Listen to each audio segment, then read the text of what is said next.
हे कैसे हो आप सब। हमने 14.2 के 4 क्वेश्चन कर लिए हैं, अब बचा है सिर्फ फिफ्थ क्वेश्चन। तो इस वीडियो में हम करेंगे फिफ्थ क्वेश्चन। तो अभी तक ना हमने 14.2 के अंदर काफी सारे आइडेंटिटी बेस्ड क्वेश्चन किए हैं। मतलब हमें क्वेश्चन के अंदर कुछ ऐसा दिया होता था, A square plus B square plus 2ab। फिर इसे हम देखते थे, क्वेश्चन के अंदर हम आइडेंटिफाई करते थे ये चीज, और फिर हम इसे फैक्टराइज करते थे और हम कुछ इसको इस फॉर्म में बना लेते थे, ए प्लस बी का होल स्क्वायर। ये होती है फर्स्ट आइडेंटिटी। इसके बाद हमने कुछ क्वेश्चन देखे थे सेकंड आइडेंटिटी के ऊपर। तो क्वेश्चन के अंदर हमें कुछ ऐसा दिया होता था, A square plus B square minus 2ab। इसे हम कन्वर्ट करते थे इस फॉर्म में, ए माइनस बी का होल स्क्वायर। हम इसे फैक्टराइज करते थे इस फॉर्म में। फिर थर्ड आइडेंटिटी, ये हमने फोर्थ क्वेश्चन के अंदर किया था। हमें क्वेश्चन इस टाइप के दिए होते थे, ए स्क्वायर माइनस बी स्क्वायर, और इसे हम फैक्टराइज करके कुछ ऐसा बनाते थे, ए प्लस बी इंटू ए माइनस बी। ये होती है थर्ड आइडेंटिटी। तो ये तीनों आइडेंटिटी है ना, ये हमने 9th चैप्टर के अंदर पढ़ी थी और ये हमें याद रखनी है।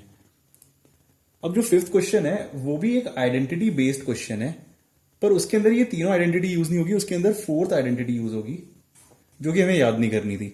ये आइडेंटिटी भी हमने 9th चैप्टर के अंदर पढ़ी थी, इसके ऊपर हमने कई सारे क्वेश्चन किए थे, बट ये आइडेंटिटी हमें याद नहीं करनी। ये आइडेंटिटी डायरेक्टली आपसे कोई क्वेश्चन पेपर के अंदर नहीं पूछेगा। ये आइडेंटिटी क्या होती है, इसके अंदर कुछ ऐसा होता है, X plus A into X minus X plus B, ये इक्वल होता है एक्स स्क्वायर प्लस ए plus B into x plus ए बी के। ये होती है फोर्थ आइडेंटिटी। अगेन मैं आपको बता रहा हूं कि ये आपको याद नहीं करनी है, कोई आपसे क्वेश्चन पेपर के अंदर नहीं पूछेगा ये। बट अगर आपको ये पता होगी ना, अगर आपको ये याद है तो मतलब आपके लिए इजी रहेगा फिफ्थ क्वेश्चन। ठीक है, अब आ जाते हैं डायरेक्टली फिफ्थ क्वेश्चन के ऊपर। तो फिफ्थ क्वेश्चन है, इसका फर्स्ट पार्ट है, इसके अंदर हमें एक एक्सप्रेशन दी हुई है, वो कुछ ऐसी है, P square plus 6p plus 8। हमें कोई ऐसी एक्सप्रेशन दी हुई है और हमें क्या करना है, हमें इसे फैक्टराइज करना है। तो अब यहां पे प्रॉब्लम क्या आ रही है कि देखो यहाँ पे 3 टर्म है ना, और इन तीनों टर्म के अंदर कोई चीज कॉमन नहीं है। मतलब इन दोनों के अंदर p है बट इसके अंदर p नहीं है। इन दोनों के अंदर कोई नंबर है जो 2 से डिवाइड हो रहा है, मतलब इन दोनों में से हम 2 कॉमन ले सकते हैं बट इसमें से हम कॉमन नहीं ले सकते हैं। तो ऐसा कोई यूनिक नंबर नहीं है जो इन तीनों में से हम कॉमन ले पाए। तो ऐसे केस में हम क्या करेंगे, हम इस टर्म को, ये टर्म है ना, इसको हम बोलेंगे मिडिल टर्म। इसको हम ब्रेक कर देंगे 2 पार्ट के अंदर। ठीक है, लेट से यहां से कुछ आ जाएगा, यहां से आ जाएगा 2p, यहां से आ जाएगा 4p, फिर यहां पर आएगा p स्क्वायर और यहां पर था 8। अब हम देखो, अब हमने जैसे इसको ब्रेक कर दिया ना 2p और 4p के अंदर, अब हम यहां से कोई चीज कॉमन ले सकते हैं और यहां से हम कोई चीज कॉमन ले सकते हैं। ठीक है, मैं आपको फिर से बताता हूं। यहां पर है 6p को हम लिख सकते हैं 2p प्लस 4p, है ना। तो वही किया है हमने, यहाँ पे 6p को ब्रेक कर दिया 2p और 4p के अंदर। अब यहां से हम p कॉमन ले लेंगे और यहां से हम 4 कॉमन ले लेंगे। तो यहां पर क्या आएगा, यहां से हमने p कॉमन लिया तो ब्रैकेट के अंदर आएगा p प्लस 2। यहां से हमने 4 कॉमन लिया तो ब्रैकेट के अंदर आ जाएगा यहाँ पे p प्लस 2। इसके बाद हम यहां इन दोनों टर्म में से p प्लस 2 कॉमन ले लेंगे तो आ जाएगा p प्लस 4। इन शॉर्ट हमने इस एक्सप्रेशन को ऐसा कुछ कन्वर्ट कर दिया। यहां पर लग रही है वो फोर्थ आइडेंटिटी। फोर्थ आइडेंटिटी में क्या होता था, x plus A into x plus b. तो अब इसको देखो ध्यान से, यहां पर x है p, a है यहां पे 2 और b है यहां पे 4। अगर हम इस आइडेंटिटी का फॉर्मूला लगाएंगे यहां पे, तो वो क्या होता है, एक्स स्क्वायर प्लस ए प्लस बी यानी कि 2 प्लस 4 जो कि हो गया 6। तो यहां पे लिखते हैं हम, यहां पे 2 प्लस 4 ऐसे लिख लेते हैं, फिर x, उसके बाद 2 इंटू 4 यानी कि 8। तो देख रहे हो अब ये जो इक्वेशन है ये कुछ ऐसी बन गई है, मतलब यहां पे p होगा x की जगह। ठीक है, तो ये इक्वेशन कुछ ऐसे बन गई, P square plus 6p plus 8। तो इसको हम इस फॉर्म में कन्वर्ट कर सकते हैं, फैक्टराइज कर सकते हैं फोर्थ आइडेंटिटी यूज करके। बट यहां पे क्वेश्चन आता है कि हमें पता कैसे चलेगा कि हमको 6p को कैसे स्प्लिट करना है। तो इसके लिए हम वही आइडेंटिटी देखते हैं। अगर ऐसे आइडेंटिटी है, a plus B into x plus B, ये किसके इक्वल होती है, एक्स स्क्वायर प्लस ए plus B into x plus ए बी। ठीक है, ये आइडेंटिटी है। तो ये जो एक्सप्रेशन है ना हमारे पास, ये इस फॉर्म में है कुछ। यहाँ पर है एक्स स्क्वायर, यहाँ पे पी स्क्वायर, फिर यहाँ पर है एक्स की टर्म, यहाँ पे है पी की टर्म, और यहाँ पर है कोई कांस्टेंट नंबर, यहाँ पे भी है कोई कांस्टेंट नंबर। तो ये दोनों एक ही फॉर्म में है। तो अब यहाँ पर आप ध्यान से देखो इन टर्म्स को। जो 6 है ना वो दो नंबर से मिलके बना हुआ है जो ऐड हो रहे हैं, और यहाँ पे जो नंबर है 8 वो दो नंबर से, इन्हीं दो नंबर से मिलके बना हुआ है, बट यहाँ पे प्रोडक्ट है। मतलब ये वाला जो नंबर होगा ना ये दो नंबर का प्रोडक्ट होगा, और जो पी के आगे जो नंबर होगा वो उन्हीं दोनों नंबर का सम होगा। जैसे यहां पे देखो आप, यहां पर a इंटू बी है और यहां पर a प्लस बी है। तो यहां से हम हिंट लगा सकते हैं और यहां से हम ब्रेक कर सकते हैं इस टर्म को। यानी कि जो यहां पर 6 है वो किसी दो नंबर का सम होगा, और यहां पे जो 8 है ना वो उन्हीं दोनों नंबर का प्रोडक्ट होगा। a होगा दो नंबर का सम, और ये 6 होगा दो नंबर का सम, और 8 होगा दो नंबर का प्रोडक्ट। तो यहां से ना हम ये a और b इन दोनों की वैल्यू निकाल सकते हैं। ठीक है, हम कैसे करते हैं इस क्वेश्चन को? हम ऐसा करेंगे, पहले 8 को हम फैक्टराइज करेंगे a इंटू बी में। ठीक है, तो 8 के क्या क्या फैक्टर बन सकते हैं? 8 के फैक्टर बन सकते हैं 1 इंटू 8, 8 का एक दूसरा फैक्टर बन सकता है 2 इंटू 4। इसके अलावा 8 का और कोई फैक्टर नहीं बन सकता। ठीक है, तो यहां पर अब हम चेक करेंगे कि हम कौन से दोनों नंबर का सम लेके 6 आ जाएगा। तो 1 इंटू 8, अगर हम इन दोनों का सम लेंगे तो क्या आएगा? ठीक है, 1 प्लस 8 अगर हम करते हैं तो यहां पर आएगा 9, और 2 प्लस 4 करते हैं तो इन दोनों का सम आएगा 6। तो इसका मतलब हमें a और b मिल गए। ठीक है, a और b होंगे ये नंबर 2 और 4। तो इस वे में हम 6p को ब्रेक कर सकते हैं। हमें पता चल गया जो ये नंबर है वो दो नंबर का सम है, और ये नंबर दो नंबर का प्रोडक्ट है। तो वो दो नंबर क्या क्या होंगे? 6 हो सकता है 2 प्लस 4, और 8 होगा 2 इंटू 4। तो इस तरह से हमें a और b मिल गए। तो हम वही करेंगे यहाँ पे, अब हम इस टर्म को स्प्लिट करेंगे। इस टर्म को हम स्प्लिट करते हैं, ये मिडिल टर्म है तो इसलिए इस प्रोसेस को बोलते हैं मिडिल टर्म स्प्लिटिंग। ठीक है, तो नेक्स्ट लाइन में हम क्या लिखेंगे? यहाँ पे पी स्क्वायर, 6 की जगह हम लिखेंगे 2 प्लस 4। तो यहां पे आ गया 2 प्लस 4 इंटू पी, और 8 की जगह हम लिखेंगे 2 इंटू 4 प्लस 2 इंटू 4। ठीक है, वैसे यहां पे 2 इंटू 4 लिखने की भी जरूरत नहीं है, अब यहां पे सीधा लिखो 8। ठीक है, हमारा जो मेन काम है यहीं से ही होगा। इसके बाद हम क्या करेंगे? पी स्क्वायर प्लस, अब हम इसको ऐड नहीं करेंगे, इसको हम ओपन करेंगे ब्रैकेट को।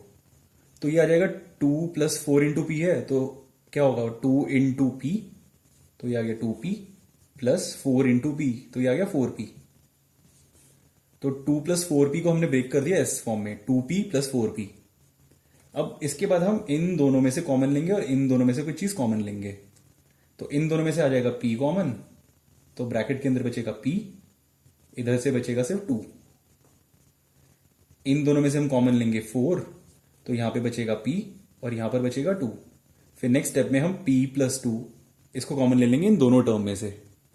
तो इन दोनों टर्म में से हम क्या कॉमन लेंगे? p plus 2। तो यहां पर बचेगा p और इस टर्म में बच जाएगा 4। तो इसका आंसर आ गया p plus 2 into P plus 4। ठीक है, ये आंसर आ गया। अब ये जो क्वेश्चन है ना इसके ऊपर मैं बहुत ज्यादा टाइम लगा रहा हूं क्योंकि ये क्वेश्चन बहुत ज्यादा इंपॉर्टेंट है, ये कॉन्सेप्ट बहुत ज्यादा इंपॉर्टेंट है। पक्की बात है ये आपके पेपर में आएगा, और यही क्वेश्चन ना 10th क्लास के अंदर भी आता है, और मतलब वहां पे बच्चों को बहुत ज्यादा डिफिकल्ट लगता है ये। तो बहुत अच्छा रहेगा कि अगर आप इसको अभी समझ लोगे। ठीक है, तो हमने इसका फर्स्ट पार्ट किया है। इस बुक के अंदर इसके सिर्फ 3 ही पार्ट है इस क्वेश्चन के। तो इन तीन पार्ट को ना हम अच्छे से समझेंगे। तो फर्स्ट पार्ट हमने अच्छे से किया है, आई होप आपको समझ आ गया है। अब सेकंड पार्ट करते हैं। सेकंड पार्ट और थर्ड पार्ट आप देख लोगे तो गारंटी है कि आपको अच्छे से समझ आ जाएगा क्वेश्चन। ठीक है, इसका सेकंड पार्ट है Q square minus 10q plus 21।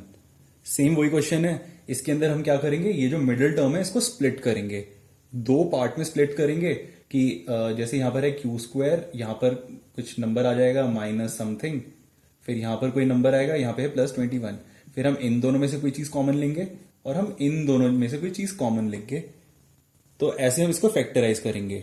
ठीक है, तो मेन जो यहाँ पे चीज आती है ना वो आती है इस टर्म को स्प्लिट करना, मिडिल टर्म स्प्लिटिंग। इस टर्म को स्प्लिट करना, उसके बाद का पार्ट तो बहुत ईजी होता है, बस कॉमन लेना होता है। तो मेन प्रॉब्लम यहीं पर ही आती है। ठीक है, तो इसको हम कैसे करते हैं? तो हमने इसके पीछे पूरा इसका हमने बैकग्राउंड देखा था कि कौन सी आइडेंटिटी यूज हो रही है इसके अंदर और क्या क्या चीजें हो रही है। तो पूरी चीज आपको याद नहीं रखनी है, आपको बस ये याद रखना है कि ये जो नंबर होता है ना, ये होता है दो नंबर का सम, ये होता है a प्लस बी। तो -10 will be equal to a plus b, और ये जो तीसरा नंबर होगा 21, ये इक्वल होगा a इंटू बी के। तो यहीं से हमें आइडेंटिफाई करने हैं a और b। ठीक है, a प्लस बी इक्वल है -10 के, और a इंटू बी ये इक्वल है 21 के। तो यहां से हम a और b की वैल्यू कैसे निकालेंगे? हम क्या करेंगे, 21 इसको हम फैक्टराइज करेंगे। तो हमको क्या करने से दो फैक्टर बनाने हैं। तो दो क्या क्या फैक्टर बन सकते हैं, मतलब इसके पहले तो हम देखेंगे कि 21 के क्या क्या फैक्टर बन सकते हैं। तो 21 है, ये 2 से डिवाइड नहीं होगा, ये 3 से डिवाइड होगा। तो 21 है, तो इसको हम लिख सकते हैं 3 इंटू 7। इसके अलावा ये और किसी से डिवाइड नहीं होगा। ठीक है, तो इसके सिर्फ यही फैक्टर बनेंगे, 3 इंटू 7। अब देखो 3 और 7, अगर हम 3 प्लस 7 करते हैं तो ये 10 बनता है, बट यहां पे हमें चाहिए -10। तो -10 कैसे आ सकता है? -10 ऐसे आ सकता है, अगर हम -3 में प्लस करें -7 तो आ जाएगा -10। सिमिलरली 21 है ना, 21 को हम लिख सकते हैं -3 इंटू -7। क्यों? क्योंकि माइनस से माइनस साइन कैंसिल हो जाएंगे और रिजल्ट आ जाएगा 21। तो इस तरह से हम a और b की वैल्यू निकाल सकते हैं। कैसे? हम 21 को लिखेंगे -3 इंटू -7, और -10 को हम लिख सकते हैं -3 प्लस -7। तो हमें यही चीज निकालनी थी। -10 को हमको इस फॉर्म में बनाना था a प्लस बी, तो वो हो गया -3 प्लस -7। और 21 को हमको लिखना था a इंटू बी, तो वो हो गया -3 इंटू -7। तो हमारे पास a और b दोनों के दोनों आ गए। ठीक है, a क्या आया -3 और b आ गया -7। तो अब हम इस टर्म को स्प्लिट कर सकते हैं इजीली। ठीक है, तो इसको अब क्वेश्चन करना स्टार्ट करते हैं। यहां पर आएगा q²। इसके बाद हम क्या करते हैं, इस टर्म को स्प्लिट करते हैं। यहां पर है -10q, तो इसको हम लिखेंगे -3q -7q। ठीक है, यहां पर मैंने डायरेक्टली कर लिया, इससे पहले एक स्टेप और आ सकता था। तो -10 को हम ऐसे लिख सकते हैं, देखो q², इसके बाद यहां पर है -10, तो -10 को हम लिख सकते हैं -3 -7। तो यहां पे आ जाएगा प्लस इंटू q प्लस 21। इसको हम ऐसे लिख सकते हैं। ठीक है, तो अब हम इस ब्रैकेट को ओपन करेंगे, तो q², अब q इंटू -3, तो ये आ जाएगा -3q, q इंटू -7 ये आ जाएगा -7q, फिर प्लस 21। ठीक है, अब हम क्या करेंगे, हम इन दोनों टर्म में से कुछ कॉमन लेंगे और इन दोनों टर्म में से हम कुछ कॉमन लेंगे। तो इन दोनों टर्म में से क्या कॉमन आ जाएगा, इन दोनों टर्म में कॉमन है q, तो कॉमन आएगा q ब्रैकेट q² में से अगर हम q निकाल लेंगे तो क्या बचेगा q। 3q में से अगर हम q निकालेंगे तो क्या बचेगा 3, मतलब यहां पे आएगा -3। ठीक है, अब यहां पर क्या है, देखो -7q प्लस 21। तो हम चाह रहे हैं कि ना यहां पे भी अगर हम कुछ चीज कॉमन ले, और ब्रैकेट के अंदर यही चीज आनी चाहिए q-3, जिससे कि बाद में नेक्स्ट स्टेप में हम q-3 भी कॉमन ले सकें। तो यहां से अगर हम 7 कॉमन लेते हैं, ठीक है, इन दो टर्म को देखो आप सिर्फ, -7q प्लस 21। अगर हम इन दोनों टर्म में से 7 कॉमन लेते हैं तो क्या आ जाएगा, यहां पे आएगा -q और यहां पर आ जाएगा +3, है ना। 7 और 21 ये दोनों 7 के टेबल में आते हैं, तो यहां से 7 कॉमन ले सकते हैं और यहां से भी 7 कॉमन लेंगे, तो यहां पर बस -1 बचेगा और यहां पे 3 बचेगा। ठीक है, तो इन शॉर्ट मैंने इन दोनों में से 7 कॉमन ले लिया, तो ब्रैकेट के अंदर क्या बच गया -q प्लस 3। बट हम चाहते हैं कि ब्रैकेट के अंदर कुछ ऐसा है q-3, तो हम क्या करेंगे, यहां पे हम 7 कॉमन नहीं लेंगे, हम -7 कॉमन लेंगे। अब -7 अगर हम कॉमन लेते हैं ना, तो ब्रैकेट के अंदर आ जाएगा q-3। देखो कैसे आएगा वो q-3, -7q, इसको हम लिखेंगे -1 इंटू 7 इंटू q, और यहां पर है 21, तो 21 को लिख सकते हैं हम 7 इंटू 3। ठीक है। अब यहां पर है ना ये -1 × 7, तो इसको हम ऐसे लिख सकते हैं इंटू -1 × -1। सेम वैसे इसको भी हम ऐसे लिख सकते हैं इंटू -1 × -1। क्यों? -1 × -1 इसकी वैल्यू होती है 1। तो किसी भी नंबर को हम 1 से मल्टीप्लाई करते हैं तो उसकी वैल्यू चेंज नहीं होती है। तो इधर भी हम यही कर रहे हैं, इस नंबर को भी हमने लिख दिया इंटू -1 × -1, इसको भी हमने ऐसे लिख दिया। अब हम क्या करेंगे, हम दोनों में से ना 7 और -1 ये चीज कॉमन ले लेंगे। तो यहां से भी हमने 7 और -1 कॉमन लेंगे, यहां से भी हम 7 और -1 कॉमन लेंगे। तो यहां पे क्या बच जाएगा, q इंटू -1 × -1, ये दोनों हो जाएंगे +1। तो यहां से बच जाएगा सिर्फ q। ठीक है, तो यहां से हमने क्या क्या कॉमन लिया, -7 कॉमन लिया है। इधर से बच जाएगा सिर्फ q इंटू -1 × -1, यानी कि सिर्फ q, क्योंकि -1 × -1 हो जाएंगे +1। और इधर से क्या बच जाएगा, 3 इंटू -1 यानी कि -3। तो अगर हम -7 कॉमन लेते हैं ना तो आ जाएगा q -3। ठीक है, तो इसके पीछे ना ये पूरा फंडा होता है। अगर आपको ये चीज समझ नहीं आ रही ना तो आप बस इतना समझ लो कि अगर हम पहले तो हम यहां से 7 कॉमन ले लेंगे, तो ये आ जाएगा q -q+3। इसके बाद अगर हम किसी ब्रैकेट में से माइनस साइन कॉमन लेते हैं ना तो अंदर की सभी चीजों का साइन चेंज हो जाता है। तो अगर मैं यहां से माइनस साइन भी कॉमन ले लूंगा इन दोनों में से, तो ये आ जाएगा -7। अब इसका साइन हो जाएगा चेंज और इसका साइन भी हो जाएगा चेंज। तो इस तरीके से हम माइनस साइन कॉमन ले सकते हैं। ठीक है, तो हम यहां पे यही करेंगे, इन दोनों टर्म में से हम -7 कॉमन लेंगे। तो हमने -7 कॉमन लिया, तो ब्रैकेट के अंदर क्या बचेगा, यहां पर आ जाएगा q और यहां पर है +21, तो यहां पे बच जाएगा -3। ठीक है, ये वाला जो स्टेप था ना ये भी बहुत इंपॉर्टेंट स्टेप है। अगर आपको समझ नहीं आया तो आप रिवाइंड करके फिर से देख सकते हो। फिर भी अगर आप समझ नहीं आया आपको तो आप कमेंट में बता सकते हो, मैं इस पर फिर से एक वीडियो बना दूंगा डिटेल के अंदर।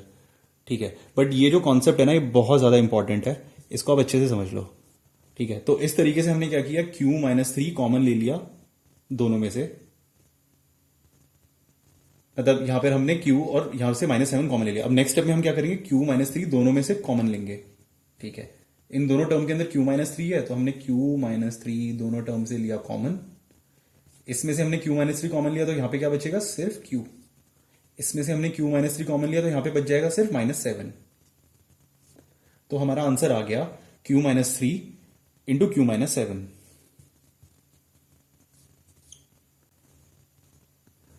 अब इसी क्वेश्चन का लास्ट पार्ट, इसके अंदर है p² + 6p - 16। ठीक है, तो इस क्वेश्चन में हमें क्या करना होता है, ये जो मिडल टर्म होती है इसे हमें स्प्लिट करना होता है दो पार्ट के अंदर। ठीक है, यहां से पार्ट 1 आ जाएगा, यहां से पार्ट 2 आ जाएगा। इसके बाद हम क्या करेंगे, p² और जो पार्ट 1 आएगा इसमें से हम कोई चीज कॉमन लेंगे।